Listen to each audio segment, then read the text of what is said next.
ਸਾਡੇ ਦੇਸ਼ ਵਿੱਚ ਖੇਡਾਂ ਨੂੰ ਬੜੇ ਸਤਿਕਾਰ ਨਾਲ ਦੇਖਿਆ ਜਾਂਦਾ ਹੈ ਅਤੇ ਆਪਣੇ ਕਿਸੇ ਖਿਡਾਰੀ ਨੂੰ ਦੇਖਣ ਲਈ ਹਜ਼ਾਰਾਂ ਦੀ ਸੰਖਿਆ ਵਿੱਚ ਲੋਕ ਅਜਿਹੇ ਸਟੇਡੀਅਮ ਦੇ ਵਿੱਚ ਆਉਂਦੇ ਨੇ ਅਤੇ ਉਸ ਖਿਡਾਰੀ ਦੇ ਪ੍ਰਦਰਸ਼ਨ ਤੇ ਪਤਾ ਨਹੀਂ ਕਿੰਨੀਆਂ ਗੁਤਾੜੀਆਂ ਵੱਜਦੀਆਂ ਨੇ। ਖੇਡ ਦੇ ਅਜਿਹੇ ਹੀਰੋ ਲਈ ਵੱਡੀ ਗਿਣਤੀ ਵਿੱਚ ਲੋਕ ਜੁੜਦੇ ਨੇ, ਪਰ ਕਈ ਅਜਿਹੇ ਅਣਗੌਲੇ ਨਾਇਕ ਵੀ ਹੁੰਦੇ ਨੇ ਜਿਨ੍ਹਾਂ ਲਈ ਤਾੜੀਆਂ ਮਾਰਨ ਵਾਲੇ ਲੋਕ ਬਹੁਤੀ ਗਿਣਤੀ 'ਚ ਨਹੀਂ ਹੁੰਦੇ। ਪਰ ਹੁਣ ਸਮਾਂ ਬਦਲਿਆ ਹੈ, ਪਰੰਪਰਾ ਬਦਲੀ।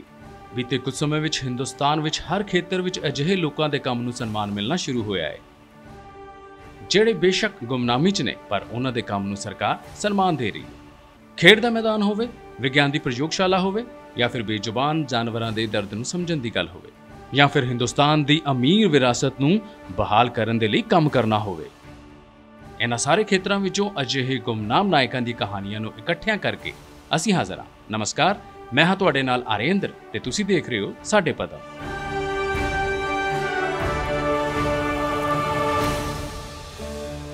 ਹਿੰਦੁਸਤਾਨ 'ਚ ਕ੍ਰਿਕਟ ਦਾ ਜਨੂਨ ਹਰ ਕੋਈ ਮਹਿਸੂਸ ਕਰਦਾ ਹੈ।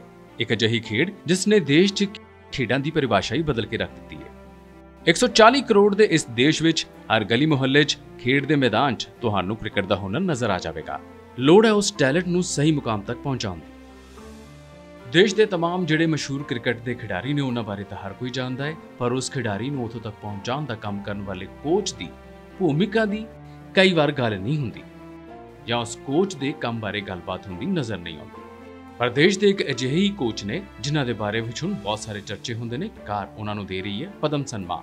ਉਹਨਾਂ ਨੇ ਪਿਛਲੇ 5 ਦਹਾਕਿਆਂ 'ਚ ਦੇਸ਼ ਨੂੰ ਦਰਜਨ ਤੋਂ ਵੱਧ ਕ੍ਰਿਕਟ ਦੇ ਕੌਮਾਂਤਰੀ ਖਿਡਾਰੀ ਦਿੱਤੇ ਨੇ ਤੇ 100 ਤੋਂ ਵੱਧ ਕੌਮੀ ਪੱਧਰ ਦੇ ਖਿਡਾਰੀ ਦਿੱਤੇ ਨੇ। ਗੁਰਚਰਨ ਸਿੰਘ ਜੀ ਨੂੰ ਮਿਲ ਰਿਹਾ ਹੈ ਇਹ ਪਦਮ ਸ਼੍ਰੀ ਦਾ ਸਨਮਾਨ ਉਹਨਾਂ ਦੇ 5 ਦਹਾਕਿਆਂ ਦੀ ਕ੍ਰਿਕਟ ਦੀ ਸੇਵਾ ਲਈ। ਕ੍ਰਿਕਟ ਜਿਸ ਦਾ ਜਨੂਨ ਦੇਸ਼ ਵਿੱਚ ਲੋਕਾਂ ਦੇ ਸਿਰ ਚੜ੍ਹ ਕੇ ਬੋਲਦਾ ਹੈ, ਜਿਸ ਨੂੰ ਲੋਕ ਕਿਸੇ ਧਰਮ ਵਾਂਗ ਸਤਿਕਾਰ ਦਿੰਦੇ ਨੇ। ਇਸ ਖੇਡ ਦੀ ਸੇਵਾ ਲਈ ਜ਼ਿੰਦਗੀ ਦੇ 5 ਦਹਾਕੇ ਸਮਰਪਿਤ ਕਰ ਚੁੱਕੇ ਨੇ ਦੇਸ਼ ਦੇ ਮੰਨੇ ਪਰਮੰਨੇ ਕ੍ਰਿਕਟ ਕੋਚ ਅਤੇ ਸਾਬਕਾ ਪ੍ਰਥਮ ਸ਼੍ਰੇਣੀ ਦੇ ਕ੍ਰਿਕਟ ਖਿਡਾਰੀ ਗੁਰਚਰਨ ਸਿੰਘ। ਕੋਚ ਦੇ ਤੌਰ ਤੇ ਗੁਰਚਰਨ ਸਿੰਘ ਨੇ ਦੇਸ਼ ਨੂੰ ਮਨਿੰਦਰ ਸਿੰਘ, ਸੁਰਿੰਦਰ ਖੰਨਾ, ਕੀਰਤੀ ਆਜ਼ਾਦ, ਅਜੇ ਜਡੇਜਾ ਅਤੇ ਮੁਰਲੀ ਕਾਰਤਿਕ ਵਰਗੇ ਤਕਰੀਬਨ ਦਰਜਨ ਤੋਂ ਵੱਧ ਕੌਮਾਂਤਰੀ ਖਿਡਾਰੀ ਦਿੱਤੇ ਨੇ। ਗੁਰਚਰਨ ਸਿੰਘ ਨੇ ਘਰੇਲੂ ਕ੍ਰਿਕਟ ਵਿੱਚ ਵੀ 100 ਤੋਂ ਵੱਧ ਖਿਡਾਰੀ ਤਿਆਰ ਕੀਤੇ ਨੇ, ਜਿਨ੍ਹਾਂ ਨੇ ਰਣਜੀ ਟਰਾਫੀ ਤੋਂ ਲੈ ਕੇ ਸਾਰੇ ਘਰੇਲੂ ਮੈਚਾਂ ਵਿੱਚ ਨਾਮ ਕਮਾਇਆ ਹੈ। ਗੁਰਚਰਨ ਸਿੰਘ द्रोणाचार्य पुरस्कार जितने वाले देश के दूसरे क्रिकेट कोच ने। शुरू में वैसे मेरे को स्पोर्ट्स का शुरू से बहुत शौक था। जब मैं गांव में रहता था ना, तब तो मेरे को वॉलीबॉल वहाँ खेलने को मिलता था, या मैं कुश्ती देखता होता था, लोग कुश्ती कर रहे होते थे। मैं कुश्ती तो नहीं करता था, तो वॉलीबॉल तो खेलता ही था। और जब कभी मेरे पिताजी गांव जाते थे तो पूछते, रावलपिंडी जाते थे, पूछते थे आपके लिए क्या लाऊं, तो मैं उनको यही कहता था कि मेरे लिए वॉलीबॉल लेके आना। स्कूल के जो टीचर थे ना, शिवदयाल सिंह जी, तो लोग तो 3 बजे खेलने आते थे, मैं 2-2:30 बजे पहुंच जाता था ग्राउंड में। तो वो देखते रहते थे कि ये रोज़ आता है। एक दिन वो खुद कहने लगे आपको बॉलिंग आती है? मैं कहा हाँ जी। तो कहते मेरे को बॉल डाल। तो मैं उन्हीं को बॉल डालनी शुरू की, तो उनको 1-2 बार बोल्ड कर दिया। ही गॉट इंटरेस्ट, तो कहने लगा आप शाम को प्रैक्टिस में आया करो। This is how I started joining the school. मैं 8वीं से 9वीं में वहाँ आया, और 1 साल के बाद 10वीं में ही उन्होंने मेरे को स्कूल का कप्तान बना दिया। Luckily in 53 I got a breakthrough to get into the Ranji trophy team. ऐसा 53 में जब मैंने रणजी ट्रॉफी खेली ना, तो मैंने लौट के पीछे नहीं देखा। मेरे को लाइफ में सब कुछ मिला, prime minister and sports minister, इनका सब का ना बहुत शुक्रगुजार हूँ। अगर ये सारे सोच के स्पोर्ट्समैनों को पद्मा अवार्ड देंगे, तो I believe that they are right on the right track. 87 ਸਾਲ ਦੇ ਗੁਰਚਰਨ ਸਿੰਘ ਵਿੱਚ ਅੱਜ ਵੀ ਕ੍ਰਿਕਟ ਲਈ ਜੋਸ਼ ਬਰਕਰਾਰ ਹੈ। ਕੋਚ ਬਣਨ ਤੋਂ ਪਹਿਲਾਂ ਉਹਨਾਂ ਨੇ 37 ਪ੍ਰਥਮ ਸ਼੍ਰੇਣੀ ਦੇ ਮੈਚ ਖੇਡੇ, 1198 ਦੌੜਾਂ ਬਣਾਈਆਂ, ਜਿਨ੍ਹਾਂ ਵਿੱਚ 1 ਸੈਂਕੜਾ, 7 ਅਰਧ ਸੈਂਕੜੇ ਅਤੇ 44 ਵਿਕਟਾਂ ਸ਼ਾਮਲ ਨੇ। ਉਹਨਾਂ ਨੇ ਭਾਰਤ ਦੀ ਕੌਮੀ ਕ੍ਰਿਕਟ ਟੀਮ ਦੇ ਕੋਚ ਵਜੋਂ ਜ਼ਿੰਮੇਵਾਰੀ ਨਿਭਾਈ ਅਤੇ ਰਣਜੀ ਟਰਾਫੀ ਲਈ ਵੀ ਅਣਗਿਣਤ ਖਿਡਾਰੀਆਂ ਨੂੰ ਸਿਖਲਾਈ ਵੀ ਦਿੱਤੀ। ਉਹ ਕਿਤਾਬ ਪਿਚਿੰਗ ਇਟ स्ट्रेट ਦੇ सह लेखक भी ने। मुंशी भाई जिनको हम प्यार से बुलाते हैं, चरण सिंह उनका नाम है, उनको पद्मश्री से नवाजा गया। बहुत खुशी की बात है कि उनके एफर्ट्स बहुत सारे खिलाड़ी देश के लिए खेले हैं मेरे अलावा। तो मैं समझता हूँ कि उनकी डेडिकेशन, अगर उनके बारे में कहूँ, उनका पैशन, उनकी सिंगल माइंडेड डिवोशन, क्रिकेट जैसे उनके लिए गुरुद्वारा है, वैसे ही क्रिकेट का नेट्स है, क्रिकेट है उनके लिए। मेरा एक्सपीरियंस बहुत लंबा है उनके साथ, मेरा जो सिलसिला उन्हें जानने का, उनके पास खेलने का, उनसे क्रिकेट सीखने का।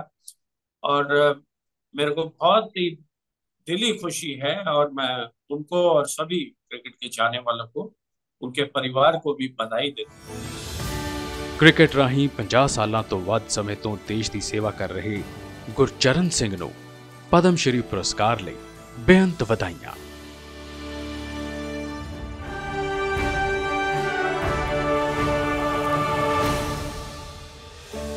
ਮੈਂ ਇਸ ਵੇਲੇ ਉੱਤਰ ਪ੍ਰਦੇਸ਼ ਦੇ ਨੋਇਡਾ ਵਿੱਚ ਮੌਜੂਦ ਹਾਂ ਤੇ ਇਹ ਹੈ ਕਲਰੀ ਕੇਂਦਰ। ਇਹਦੇ ਵਿੱਚ ਕੀ ਖਾਸ ਗੱਲ ਹੈ, ਮੈਂ ਤੁਹਾਨੂੰ ਦੱਸਦਾ ਹਾਂ ਕਿ ਇਹਦੇ ਵਿੱਚ ਕੀ ਖਾਸ ਗੱਲ ਹੈ। ਕਲਰੀ ਪਯਟ ਕੇਰਲ ਦੀ ਮਾਰਸ਼ਲ ਆਰਟ ਹੈ, ਜਿਹੜੀ ਦੁਨੀਆ ਦੀ ਸਭ ਤੋਂ ਪੁਰਾਣੀ ਮਾਰਸ਼ਲ ਆਰਟ ਹੈ ਅਤੇ ਇਹ ਆਪਣੇ ਜਨਮ ਦੇ ਬਾਅਦ ਦੇ ਸਾਲਾਂ ਅਤੇ ਦਹਾਕਿਆਂ ਵਿੱਚ ਗੁੰਮ ਜਿਹੀ ਹੋ ਗਈ ਸੀ। ਇਸ ਨੂੰ ਮੁੜ ਬਹਾਲ ਕਰਨ ਦਾ ਕੰਮ ਕੀਤਾ ਹੈ ਕੇਰਲ ਦੇ SRD ਪ੍ਰਸਾਦ ਨੇ, ਤੇ ਉਹਨਾਂ ਨੇ ਨਾ ਸਿਰਫ ਸੈਂਕੜੇ ਨੌਜਵਾਨਾਂ ਨੂੰ ਇਹ ਮਾਰਸ਼ਲ ਆਰਟ ਸਿਖਾਇਆ ਹੈ, ਸਗੋਂ ਆਪਣੀ ਕਿਤਾਬ ਦੀ ਮਦਦ ਨਾਲ ਦੇਸ਼ ਭਰ ਵਿੱਚ ਭਾਰਤ ਦੀ ਇਸ ਅਮੀਰ ਵਿਰਾਸਤ ਬਾਰੇ ਜਾਗਰੂਕਤਾ ਵੀ ਪੈਦਾ ਕੀਤੀ ਹੈ। ਅਤੇ ਸ਼ਾਇਦ ਇਸ ਦਾ ਹੀ ਨਤੀਜਾ ਹੈ ਕਿ ਮੈਂ ਇੱਥੇ ਨੋਇਡਾ ਵਿੱਚ ਕਲਰੀ ਪਯਟ ਮਾਰਸ਼ਲ ਆਰਟ ਦੇ ਇਸ ਕੇਂਦਰ ਵਿੱਚ ਖੜਾ ਅਤੇ ਇੱਥੇ ਵੀ ਲੋਕ ਇਹਨੂੰ ਸਿੱਖਦੇ ਹੋਏ ਦਿਖਾਈ ਦੇ ਰਹੇ ਨੇ। ਕਲਰੀ ਪਯਟ ਨੂੰ ਲੈ ਕੇ ਭਾਰਤ ਦੀ ਅਮੀਰ ਵਿਰਾਸਤ ਨੂੰ ਮੁੜ ਬਹਾਲ ਕਰਨ ਲਈ ਸਰਕਾਰ ਦੇ ਰਹੀ ਹੈ SRD ਪ੍ਰਸਾਦ ਨੂੰ ਪਦਮ ਸਨਮਾਨ।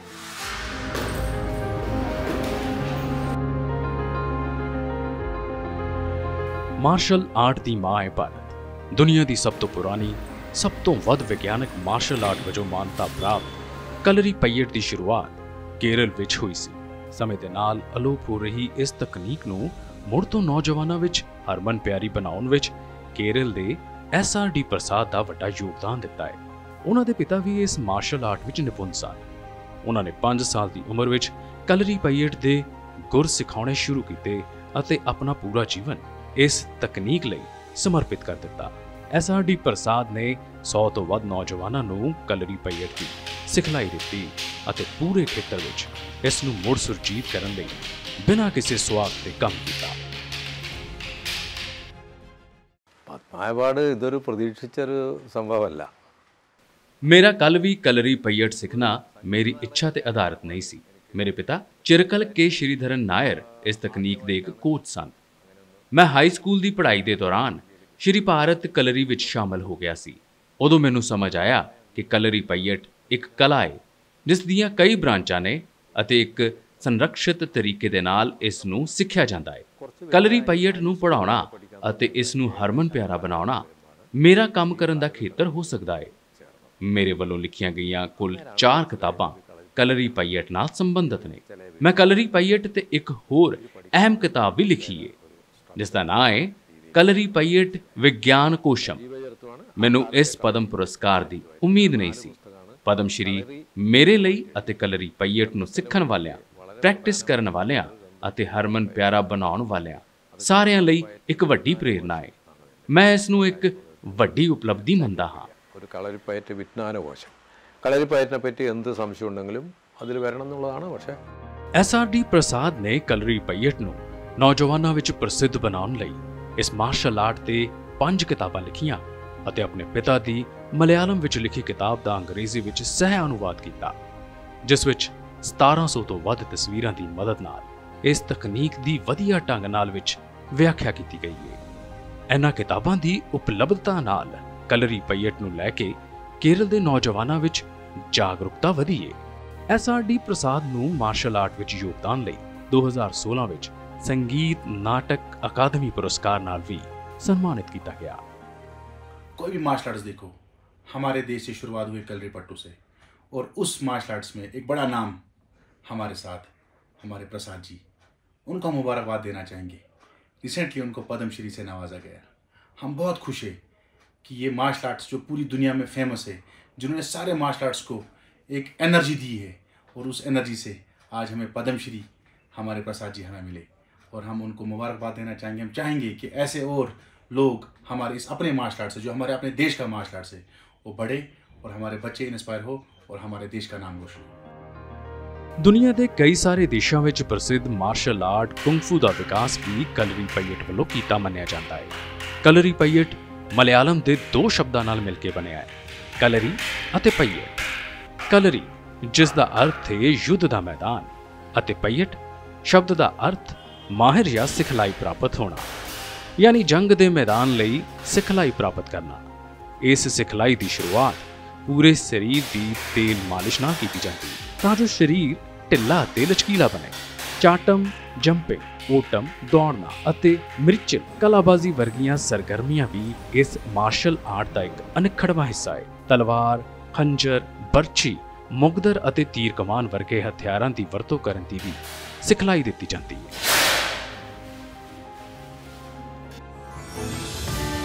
ਭਾਰਤ ਦੀ ਵਿਰਾਸਤ ਕਲਰੀ ਪਈਟ ਨੂੰ ਬਚਾਉਣ ਲਈ SRD ਪ੍ਰਸਾਦ ਨੂੰ ਪਦਮ ਸ਼੍ਰੀ ਪੁਰਸਕਾਰ ਲਈ ਬਹੁਤ-ਬਹੁਤ ਵਧਾਈਆਂ।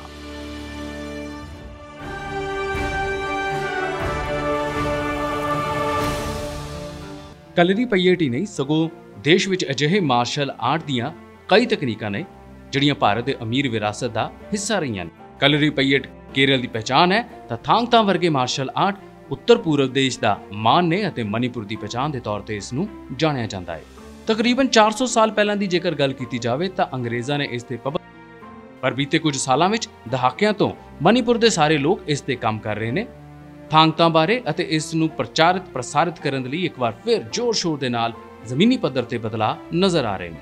ਮਨੀਪੁਰ ਦੇ KS ਸ਼ਰਮਾ ਵੀ ਉਹਨਾਂ ਸ਼ਖਸੀਅਤਾਂ ਵਿੱਚੋਂ ਇੱਕ ਨੇ ਜਿਨ੍ਹਾਂ ਨੇ ਥਾਂਗ-ਤਾ ਤੇ ਸ਼ਾਨਦਾਰ ਕੰਮ ਕੀਤਾ ਹੈ ਤੇ ਸ਼ਾਇਦ ਅੱਜ ਥਾਂਗ-ਤਾ ਖੇਡ ਵਜੋਂ ਪ੍ਰਚਲਿਤ ਹੋਣ ਦੀ ਸਵੀਕਾਰਤਾ ਇਸ ਤੱਥ ਤੋਂ ਵੀ ਪ੍ਰਗਟ ਕੀਤੀ ਜਾ ਸਕਦੀ ਹੈ ਕਿ ਖੇਲੋ ਇੰਡੀਆ ਯੂਥ ਗੇਮ ਵਿੱਚ ਵੀ ਥਾਂਗ-ਤਾ ਦੇ ਮੁਕਾਬਲੇ ਹੁੰਦੇ ਨੇ। ਥਾਂਗ-ਤਾ ਨੂੰ ਮੁੜ ਬਹਾਲ ਕਰਨ ਅਤੇ ਦੇਸ਼ ਭਰ ਵਿੱਚ ਇਸ ਨੂੰ ਪ੍ਰਚਲਿਤ ਕਰਨ ਲਈ ਮਨੀਪੁਰ ਦੇ KS ਸ਼ਰਮਾ ਨੂੰ ਸਰਕਾਰ ਦੇ ਰਹੀ ਹੈ ਪਦਮ ਸਨਮਾਨ।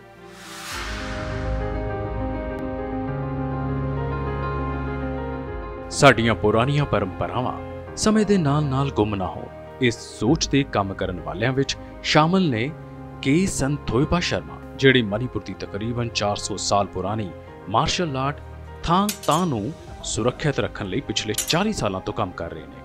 ਉਹਨਾਂ 1000 ਤੋਂ ਵੱਧ ਨੌਜਵਾਨਾਂ ਨੂੰ ਇਸ ਵਿੱਚ ਸਿਖਲਾਈ ਦੇ ਕੇ ਇਸ ਕਲਾ ਨੂੰ ਮੁੜ ਸਥਾਪਿਤ ਕਰ ਦਿੱਤਾ ਹੈ।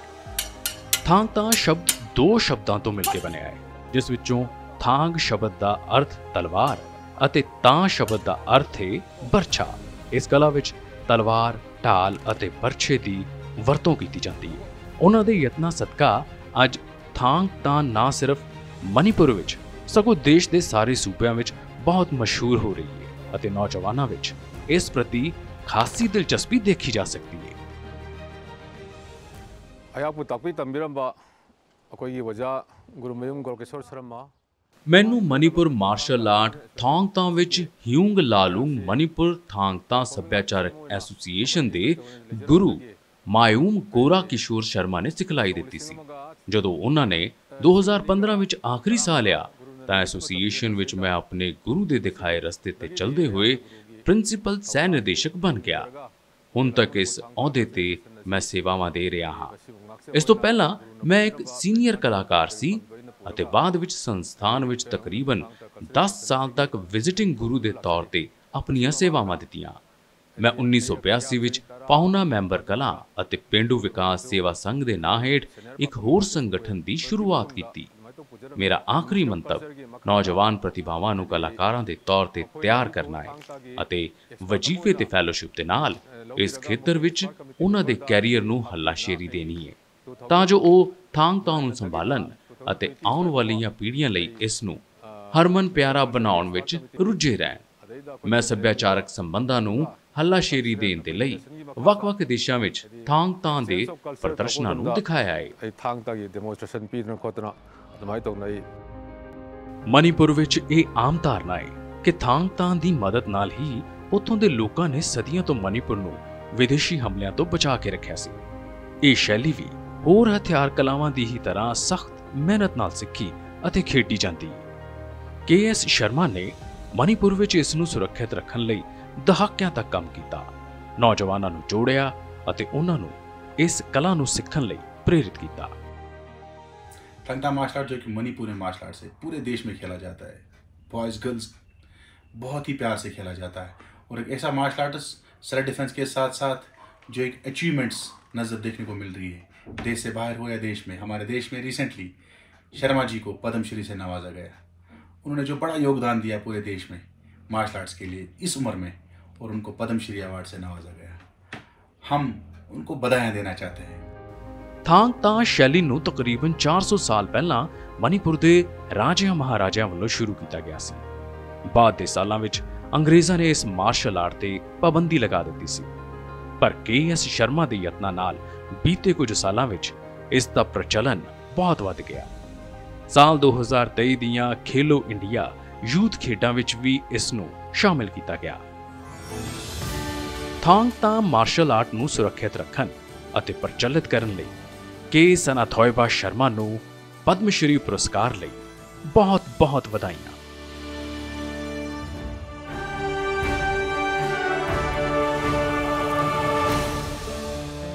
ਸਵਿਚ ਔਨ ਕਰਦੇ ਜਾਓ, ਬਲਬ ਜਗਦੇ ਜਾਣਗੇ।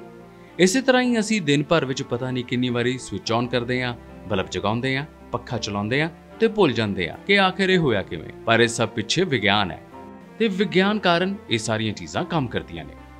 ਅਸੀਂ ਅਕਸਰ ਇੱਕ ਆਮ ਆਦਮੀ ਦੇ ਨਜ਼ਰੀਏ ਨਾਲ ਇਹ ਸੋਚ ਨਹੀਂ ਪਾਉਂਦੇ ਕਿ ਇਸ ਦੇ ਪਿੱਛੇ ਕੀ ਬਰੀਕੀ ਲੁਕੀ ਹੋਈ ਹੈ। ਵਿਗਿਆਨ ਦੇ ਕਿਹੜੇ ਨਿਯਮ ਦੇ ਆਧਾਰ ਤੇ ਇਹ ਸਾਰੀਆਂ ਚੀਜ਼ਾਂ ਸਾਡੀ ਜ਼ਿੰਦਗੀ ਨੂੰ ਹੋਰ ਸੁਖਾਲਾ ਬਣਾਉਂਦੀਆਂ ਨੇ। ਪਰ ਜ਼ਰਾ ਉਹਨਾਂ ਲੋਕਾਂ ਬਾਰੇ ਸੋਚੋ ਜੋ ਸਿਰਫ ਇਹੀ ਸੋਚਦੇ ਰਹਿੰਦੇ ਨੇ ਕਿ ਕੀ ਕੁਝ ਨਵਾਂ ਕੀਤਾ ਜਾਵੇ ਤਾਂ ਕਿ ਆਮ ਆਦਮੀ ਦੀ ਜ਼ਿੰਦਗੀ ਨੂੰ ਸੁਖਾਲਾ ਬਣਾਇਆ ਜਾ ਸਕੇ। ਜਿਵੇਂ ਮੈਂ ਇਸ ਲੈਬ ਦੇ ਵਿੱਚ ਖੜਾ ਹਾਂ, ਅਜਿਹੀਆਂ ਕਈ ਤਰ੍ਹਾਂ ਦੀਆਂ ਪ੍ਰਯੋਗਸ਼ਾਲਾਵਾਂ ਜਿੱਥੇ ਲੋਕ ਆਪਣੀ ਪੂਰੀ ਜ਼ਿੰਦਗੀ ਗੁਜ਼ਾਰ ਦਿੰਦੇ ਨੇ ਕੁਝ ਨਵਾਂ ਕਰਨ ਲਈ। ਅਜਿਹੇ ਹੀ ਭੌਤਿਕ ਵਿਗਿਆਨ ਦੇ ਇੱਕ ਪ੍ਰੋਫੈਸਰ ਨੇ, ਪ੍ਰੋਫੈਸਰ ਦੀਪਕ ਧਰ, ਜਿਨ੍ਹਾਂ ਨੂੰ ਉਹਨਾਂ ਦੇ ਕੰਮ ਲਈ ਮਿਲ ਰਿਹਾ ਹੈ ਪਦਮ ਸਨਮਾਨ। ਗੁੰਝਲਦਾਰ ਵਿਗਿਆਨਕ ਪਰਿਭਾਸ਼ਾਵਾਂ ਨੂੰ ਸਰਲ ਭਾਸ਼ਾ ਵਿੱਚ ਲੋਕਾਂ ਸਾਹਮਣੇ ਰੱਖਣ ਵਿੱਚ ਸਮਰੱਥ ਵਿਗਿਆਨੀ ਪ੍ਰੋਫੈਸਰ ਦੀਪਕ ਧਰ ਦੇਸ਼ ਦੁਨੀਆ ਵਿੱਚ ਸਭ ਤੋਂ ਵੱਧ ਸਿਧਾਂਤਕ ਭੌਤਿਕ ਵਿਗਿਆਨੀ ਵਜੋਂ ਜਾਣੇ ਜਾਂਦੇ ਨੇ। ਪ੍ਰੋਫੈਸਰ ਐਮਰੀਟਸ ਬੋਲਟਜ਼ਮੈਨ ਮੈਡਲ ਜਿੱਤਣ ਵਾਲੇ ਪਹਿਲੇ ਭਾਰਤੀ ਪ੍ਰੋਫੈਸਰ ਧਰ ਔਖੀ ਤੋਂ ਔਖੀ ਮੁਸ਼ਕਲ ਨੂੰ ਬਹੁਤ ਹੀ ਸੁਖਾਲੇ ਤਰੀਕੇ ਨਾਲ ਸਮਝਾਉਣ ਲਈ ਪੂਰੀ ਦੁਨੀਆ ਵਿੱਚ ਮੰਨੇ ਜਾਂਦੇ ਨੇ। ਸਟੈਨਫੋਰਡ ਯੂਨੀਵਰਸਿਟੀ ਵੱਲੋਂ ਪ੍ਰਭਾਵੀ ਸਟੇਸ਼ਨ ਲਈ ਉੱਗੇ 2% ਵਿਗਿਆਨੀਆਂ ਵਿੱਚ ਸੂਚੀਬੱਧ ਪ੍ਰੋਫੈਸਰ ਧਰ ਅਜਿਹੇ ਵਿਗਿਆਨੀ ਨੇ ਜਿਨ੍ਹਾਂ ਨੇ ਸਿਧਾਂਤਕ ਸਮਝ ਨੂੰ ਸੁਧਾਰਨ ਦੇ ਮੰਤਵ ਨਾਲ ਕੰਮ ਕੀਤਾ। ਕੈਂਸਰ ਦੇ ਇਲਾਜ ਲਈ ਡਰੱਗ ਡਿਲੀਵਰੀ ਦੇ ਕਲੀਨਿਕਲ ਅਭਿਆਸ ਵਿੱਚ ਵੱਖ-ਵੱਖ ਇਲੈਕਟ੍ਰਿਕ ਖੇਤਰਾਂ ਵਿੱਚ ਫਾਰਮੂਲੇ ਵਿਕਸਿਤ ਕਰਕੇ ਯੋਗਦਾਨ ਪਾਇਆ। ਅੰਕੜਾ ਭੌਤਿਕ ਵਿਗਿਆਨ ਦੇ ਵੱਖ-ਵੱਖ ਸਿਧਾਂਤਾਂ ਤੇ ਉਹਨਾਂ ਵੱਲੋਂ ਕੀਤਾ ਕੰਮ ਸ਼ਲਾਘਾਯੋਗ ਹੈ। स्टैटिस्टिकल फिजिक्स का जनरल उद्देश्य होता है कि जो बड़े कोई सिस्टम है जिसमें बहुत सारे इंटरैक्टिंग पार्टिकल्स हैं तो उसका क्या बिहेवियर होगा, जबकि एक एक पार्टिकल का बिहेवियर हमको जानने की कोई विशेष ज़रूरत नहीं है। जो स्टैंडर्ड एग्जांपल है कि एक बॉक्स में बहुत सारे गैस के मॉलिक्यूल होते हैं और हम जानना चाहते हैं कि गैस का दबाव कितना होगा, जबकि हमको मॉलिक्यूल कहाँ पर जा रहे हैं, उनकी क्या दिशा गति है, इसकी ज़रूरत नहीं होती। तो ये सब सीखने मालूम करने के लिए जो थ्योरेटिकल टेक्निक इस्तेमाल की गई वो स्टैटिस्टिकल फिजिक्स कहलाती है पहले, और बाद में देखा गया कि इस तरह की टेक्निक का उपयोग और क्षेत्रों में भी होता है, जैसे स्टॉक मार्केट में या अर्थक्वेक प्रेडिक्शन में।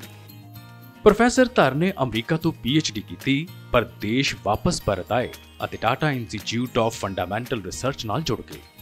ਪ੍ਰੋਫੈਸਰ ਦੀਪਕ ਧਰ ਨੂੰ ਭੌਤਿਕ ਵਿਗਿਆਨ ਦੇ ਖੇਤਰ 'ਚ ਅਹਿਮ ਯੋਗਦਾਨ ਲਈ ਕਈ ਕੌਮੀ ਅਤੇ ਕੌਮਾਂਤਰੀ ਪੁਰਸਕਾਰਾਂ ਨਾਲ ਸਨਮਾਨਿਤ ਵੀ ਕੀਤਾ ਜਾ ਚੁੱਕਿਆ ਹੈ। ਉਹਨਾਂ ਨੇ ਸਟੈਟਿਸਟੀਕਲ ਭੌਤਿਕ ਵਿਗਿਆਨ ਦੇ ਖੇਤਰ ਵਿੱਚ ਯੋਗਦਾਨ ਲਈ ਸ਼ਾਂਤੀ ਸਵਰੂਪ ਭਟਨਾਗਰ ਸਨਮਾਨ ਵੀ ਹਾਸਲ ਕੀਤਾ। ਉਹਨਾਂ ਨੇ 200 ਤੋਂ ਵੱਧ ਖੋਜ ਪੱਤਰ ਲਿਖੇ ਨੇ। प्रोफेसर दीपक धर ने अपने पूरे जिंदगी में स्टोकेस्टिक प्रोसेसेस और स्टैटिस्टिकल मैकेनिक्स में बहुत ही मूलभूत योगदान दिया हुआ है। आपने काम किए हुए एक विषय के बारे में जिसको सेल्फ ऑर्गेनाइज क्रिटिकलिटी बताते हैं, तो वह ऐसी चीज है कि पिछले 25-30 सालों से उसके ऊपर काम हो रहा है और एक ऐसा विषय है जिससे अर्थक्वेक प्रेडिक्शन, इकोसिस्टम इवोल्यूशन और इकोनॉमिक मार्केट्स का इवोल्यूशन, ये सब के लिए ये डेवलपमेंट जो साइंटिफिक डेवलपमेंट का फायदा होता है। तो इससे आपको पता चल जाएगा कि प्रोफेसर दीपक धर का काम बहुत ही मूलभूत है और इसीलिए उनको गिब्स मेडल प्रदान किया गया ये एक्चुअली भारत के ऐसे पहले वैज्ञानिक है जिनको ये मेडल मिल गया है, जो स्टैटिस्टिकल मैकेनिक्स या मैथमेटिकल फिजिसिस्ट को दिया जाता है। प्रोफेसर दीपक धर, जो कि बहुत सालों से हमारे दोस्त भी रहे हैं, उनको पद्म भूषण के अवसर पर बहुत बहुत बधाई। ਦਹਾਕਿਆਂ ਤੋਂ ਭੌਤਿਕ ਵਿਗਿਆਨ ਦੇ ਖੇਤਰ ਵਿੱਚ ਉਹਨਾਂ ਦੇ ਸ਼ਾਨਦਾਰ ਕੰਮ ਲਈ ਪ੍ਰੋਫੈਸਰ ਦੀਪਕ ਧਰ ਨੂੰ ਦੇਸ਼ ਦੇ ਸਰਵੋਤਮ ਨਾਗਰਿਕ ਸਨਮਾਨ ਪਦਮ ਭੂਸ਼ਣ ਲਈ ਬਹੁਤ-ਬਹੁਤ ਵਧਾਈਆਂ।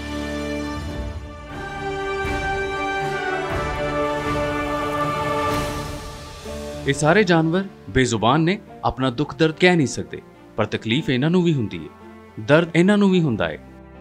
ਮੌਸਮ ਦੀ ਮਾਰ, ਧੁੱਪ, ਮੀਂਹ ਹੋਵੇ, ਇਹਨਾਂ ਸਾਰਿਆਂ ਦਾ ਅਸਰ ਇਹਨਾਂ ਤੇ ਪੈਂਦਾ ਹੈ ਤੇ ਉਹ ਬਿਮਾਰ ਵੀ ਹੁੰਦੇ ਨੇ।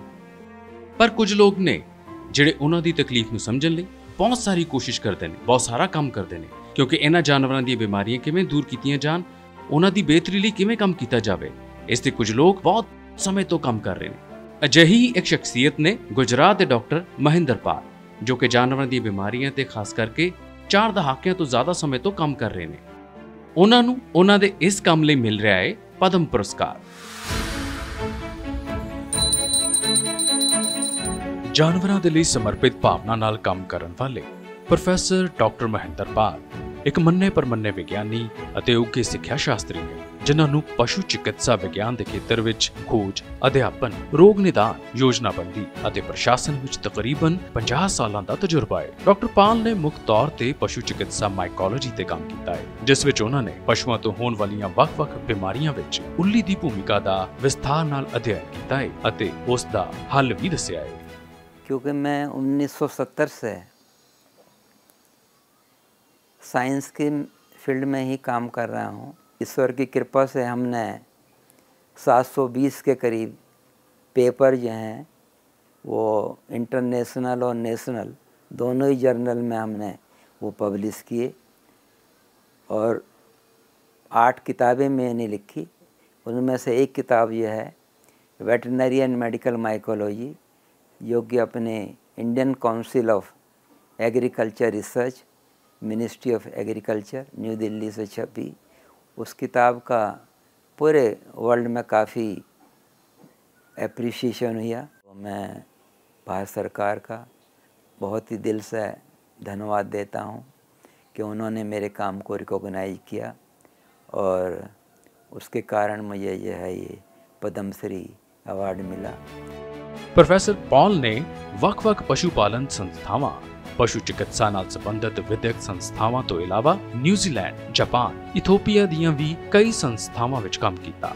ਡਾਕਟਰ ਪਾਲ ਨੇ ਆਪਣੇ ਵਿਆਪਕ ਅਧਿਐਨ ਅਤੇ ਤਜਰਬੇ ਨਾਲ 750 ਤੋਂ ਵੱਧ ਜਾਨਵਰਾਂ ਨਾਲ ਸੰਬੰਧਿਤ ਪੱਤਰ ਪ੍ਰਕਾਸ਼ਿਤ ਕੀਤੇ ਅਤੇ 9 ਕਿਤਾਬਾਂ ਵੀ ਲਿਖੀਆਂ ਨੇ। मैं धन्यवादी हूँ अपने सरकार का कि उन्होंने वो काम जो हमने साइंस और टेक्नोलॉजी के क्षेत्र में किया है उसको रिकॉग्नाइज किया गया है। पशुधन के क्षेत्र में हमने वेटरनरी साइंस को एक बढ़ावा देते हुए अपने पशुओं के और किसान भाइयों के फायदे के लिए रिसर्च किया है, और उसके रिसर्च के परिणाम निकले हैं, जो परिणाम खाली लेबोरेटरी में नहीं रहे हैं लेकिन परिणाम फील्ड तक पहुँचे हैं। श्री महेंद्र पाल जी, जो कि गुजरात से ताल्लुक़ रखते हैं और उन्होंने पशु चिकित्सा में काम किया है, श्री महेंद्र पाल जी को हमारी तरफ से बहुत बहुत मुबारक। ਪਸ਼ੂਆਂ ਦੀ ਦੇਖਭਾਲ ਅਤੇ ਉਹਨਾਂ ਦੇ ਪਾਲਣ ਪੋਸ਼ਣ ਦੇ ਵਿਗਿਆਨਕ ਤਰੀਕਿਆਂ ਦੀ ਮਹੱਤਤਾ ਨੂੰ ਸਮਝਦੇ ਹੋਏ ਡਾਕਟਰ ਪਾਲ ਨੇ ਜਾਨਵਰਾਂ ਵਿੱਚ ਹੋਣ ਵਾਲੀਆਂ ਬਿਮਾਰੀਆਂ ਦੇ ਹੱਲ ਲਈ ਕੰਮ ਕੀਤਾ ਹੈ। Indian association of veterinary public health ਨੇ ਉਹਨਾਂ ਨੂੰ ਲਾਈਫ ਟਾਈਮ ਅਚੀਵਮੈਂਟ ਅਵਾਰਡ ਨਾਲ ਸਨਮਾਨਿਤ ਕੀਤਾ। Indian association of veterinary public health specialist ਨੇ ਪ੍ਰੋਫੈਸਰ ਪਾਲ ਦੇ ਨਾਂ ਤੇ ਇੱਕ ਅਵਾਰਡ ਦੀ ਸਥਾਪਨਾ ਵੀ ਕੀਤੀ ਹੈ। ਪ੍ਰੋਫੈਸਰ ਪਾਲ ਵੱਲੋਂ ਪਸ਼ੂ ਚਿਕਿਤਸਾ, ਜਨਤਕ ਸਿਹਤ ਦੇ ਵਿਕਾਸ, ਮਹਾਮਾਰੀ ਵਿਗਿਆਨ ਅਤੇ ਡਾਇਗਨੋਸਟਿਕਸ ਦੇ ਵਿਕਾਸ ਦੇ ਲੰਮੇ ਸਮੇਂ ਤੋਂ ਕੀਤੇ ਜਾ ਰਹੇ ਕੰਮ ਦਾ ਲਾਭ ਵਿਗਿਆਨੀਆਂ ਨੂੰ ਜ਼ੂਨੋਟਿਕ ਬਿਮਾਰੀਆਂ ਦੇ ਨਿਯੰਤਰਣ ਲਈ ਰਣਨੀਤੀ ਵਿਕਸਿਤ ਕਰਨ ਵਿੱਚ ਮਦਦ ਕਰ ਰਿਹਾ ਹੈ। ਇਸ ਖੇਤਰ ਵਿੱਚ ਬੇਮਿਸਾਲ ਯੋਗਦਾਨ ਲਈ ਪ੍ਰੋਫੈਸਰ ਡਾਕਟਰ ਮਹਿੰਦਰ ਪਾਲ ਨੂੰ ਵਿਗਿਆਨ ਅਤੇ ਇੰਜੀਨੀਅਰਿੰਗ ਦੇ ਖੇਤਰ ਵਿੱਚ ਪਦਮ ਸ਼੍ਰੀ ਪੁਰਸਕਾਰ ਲਈ ਬਹੁਤ-ਬਹੁਤ ਵਧਾਈ।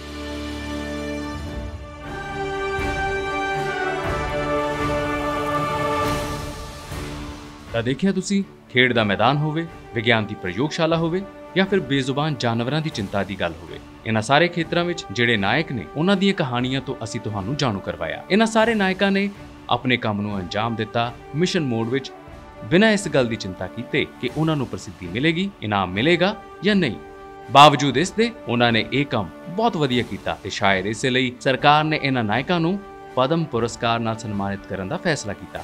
ਸਾਡੇ ਵੱਲੋਂ ਵੀ ਇਹਨਾਂ ਨਾਇਕਾਂ ਨੂੰ ਬਹੁਤ-ਬਹੁਤ ਮੁਬਾਰਕਾਂ। ਅਜਿਹੇ ਹੀ ਨਾਇਕਾਂ ਨਾਲ ਅਗਲੇ ਅੰਕ 'ਚ ਤੁਹਾਨੂੰ ਰੂਬਰੂ ਕਰਵਾਉਂਦੇ ਰਹਾਂਗੇ। ਅੱਜ ਦੇ ਇਸ ਅੰਕ ਵਿੱਚ ਇੰਨਾ ਹੀ। ਮੈਨੂੰ ਤੇ ਮੇਰੀ ਟੀਮ ਨੂੰ ਦਿਓ ਇਜਾਜ਼ਤ। ਨਮਸਕਾਰ।